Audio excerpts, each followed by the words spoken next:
sanang bulak-bulak. Dalhin mo yung plato, balutin mo lang yung kwan. Kaya mo yung plato kung langawin siya, ala namang laman na yan eh. Sige mo lang sa baba. Sa baba mo lang. Yan ang balutin. Bakit ganun? Eh, yan lang ang balutin mo, yan lang ang may laman eh. Bakit pati yung plato ilalagay mo sa ibabaw niya kung dumaplis yung kakasap pa? Hi! Caught something. Yes! Wow! That's what I You had. did something? Did you caught one? Yeah. Show me, show. Put it down. I caught a catfish and Daddy caught a magfish. They're big and strong. Nasubukan nila sa mga Oh, dalag talaga. Oh my goodness. Please, Dalag na. show Oh, Laking dalag. laki. Dalag na ako. Ito yung mas mahaba. Oh, ang laki oh. Look. Dahon. Nag-fishing sila. Ito pa yung malaki. Ay, parehas pang ganyan. Ang Oh, laki this oh. one is longer. Hmm. And this one is... Ayan yung mudfish, yung kikwa, Kaya baliktarin ko nga, hindi ko na ipo-focus ng mabuti. Ayan, ito. Ay, tinan mo ang ganda. Parang yung natives na catfish sa atin. Lalaki. Oh. Lalaki. Ilang oras kayo nag-fishing doon? Yan lang na yung ano, nahuli na namin. Ano lang? A few 1.5 minute, hour lang. Oh, talaga. Nakuha na namin. Buelas talaga si... Sinong nandun na kasama nyo? Ay, wala. Marami? Wala. Kayo Kami lang? Yeah. Talaga? The same spot na pinuntahan natin? Yeah. Oh, really? Yeah. Oh. Medyo maalam na ng konti pa paano i-puliin eh.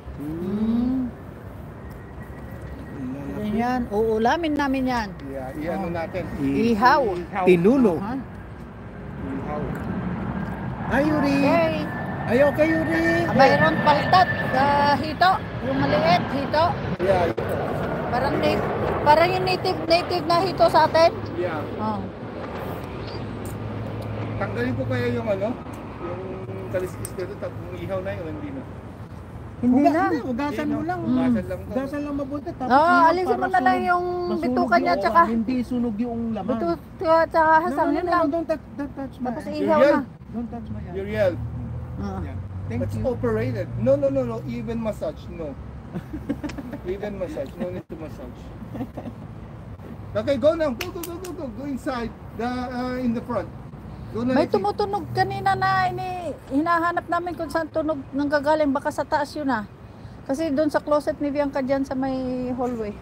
Wala naman doon. Sabi ni ating, baka cellphone ni Bianca na ilagay nila doon sa loob ng closet. Eh, ang lakas ng tunog.